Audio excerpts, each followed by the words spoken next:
Assalamualaikum warahmatullahi wabarakatuh, sahabat Gubuk Sufi yang kami muliakan.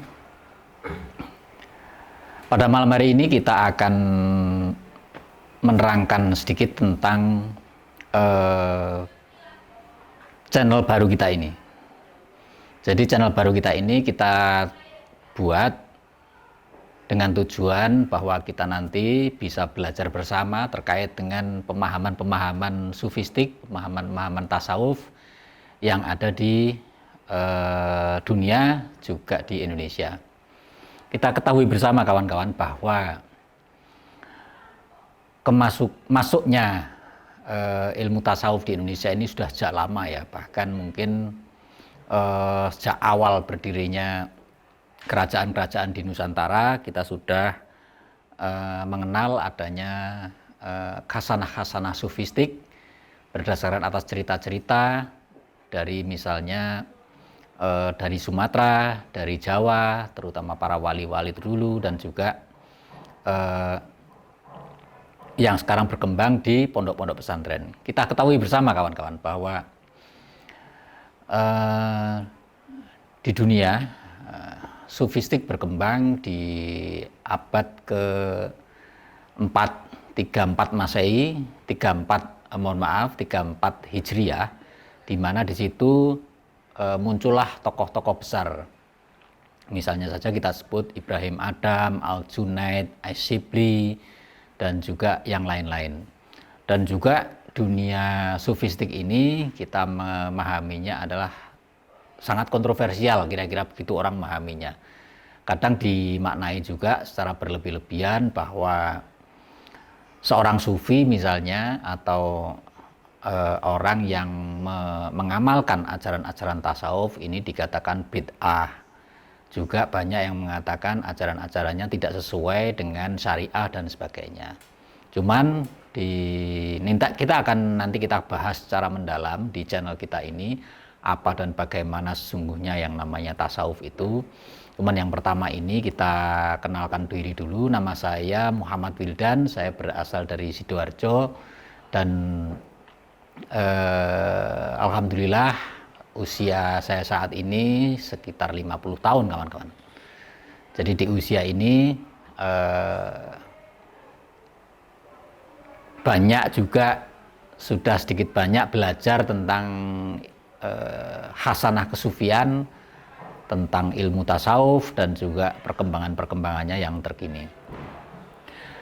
Kita bukan berasal dari akademisi, mohon maaf ya. Jadi mungkin di channel kita nanti kita tidak akan membahas secara detail tentang bagaimana analisanya ilmu tasawuf, bagaimana perkembangan-perkembangannya secara kronologis dan sebagainya, tidak seperti itu. Cuman yang akan kita sasar dan akan kita tuju nanti adalah pemahaman-pemahaman dan juga pengamalan-pengamalan. Jadi demikian. Mungkin yang membedakannya dengan channel-channel yang lain, bahwa di dalam channel kita ini nanti kita akan juga mengulas tentang pengalaman-pengalaman yang saya alami, terutama karena dunia sufistik, dunia tasawuf ini adalah dunia batiniah, di mana kita bisa belajar banyak dari diri kita sendiri. Jadi tidak hanya belajar tentang tasawuf melalui pengalaman-pengalaman dari orang lain, akan tetapi kita juga tidak boleh yang namanya ini menafikan atau menyingkirkan pengalaman-pengalaman dari para sufi yang ada di Jawa, di mana ilmu ini sebenarnya lebih cenderung ke arah batiniah ya. Ilmu-ilmu batin di Nusantara ini kita tahu berkembang sangat pesat sekali kawan-kawan semua. Jadi di sini nanti akan kita bahas juga terkait dengan perkembangan dunia batinan, dunia batiniah, para penganut yang namanya ilmu-ilmu kebatinan, sehingga pada akhirnya kita akan terbuka wawasan kita.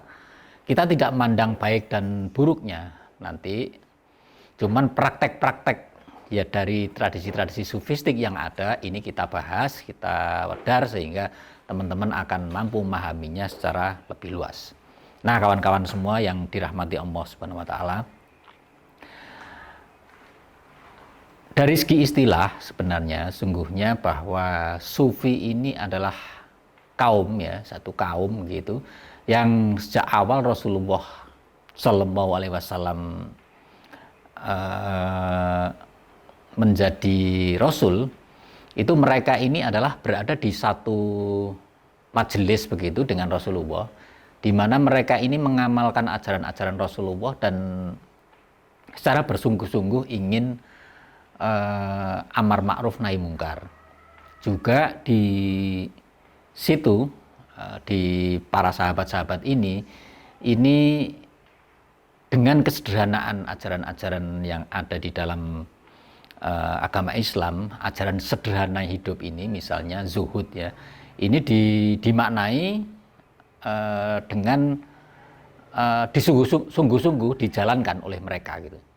Mungkin kalau kita mengatakannya sekarang, kalau dibandingkan dengan sekarang, mungkin kita ini hanya mungkin 1%-nya aja sudah luar biasa. Nah, tantangan-tantangan zaman yang terjadi saat itu, yang awal-awal berdirinya, awal-awal agama Islam muncul, itu mereka ini berada di serambi masjid dengan menggunakan kain, ya, kain wol, ya, kain yang berasal dari kambing, kulitnya kambing, dan wol itu namanya sufah.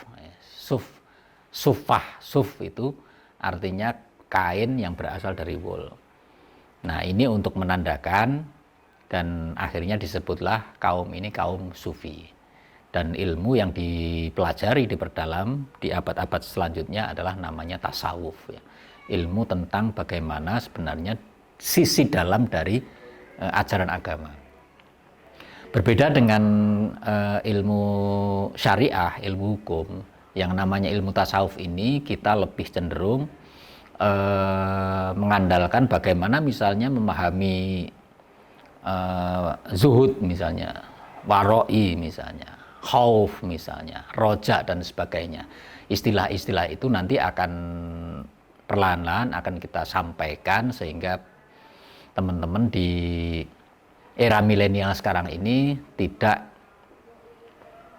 gampang atau tidak mengenal, karena ini juga khasanah dari agama Islam yang amat sayang sekali apabila ditinggalkan. Karena bagaimanapun juga memahami agama itu harus multidimensional ilmunya. Ada di situ yang namanya ilmu fikih, ada yang di situ namanya ilmu kalam, ada yang di situ ilmu mantek, ada yang di situ ilmu syariah, dan selanjutnya juga ilmu usuluddin, ada juga di situ ilmu tasawuf. Jadi ilmu ekonomi juga, dan semua ilmu matematika, dan semua ilmu yang ada ini dimensi dari agama.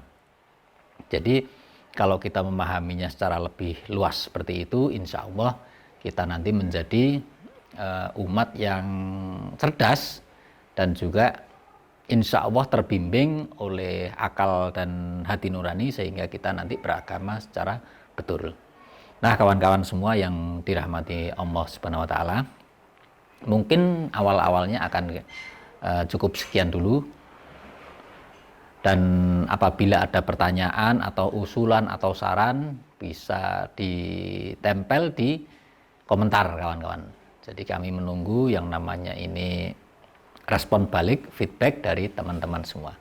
Oke, teman-teman semua, wallahul muwaffiq ila aqwamit thoriq. Wassalamualaikum warahmatullahi wabarakatuh.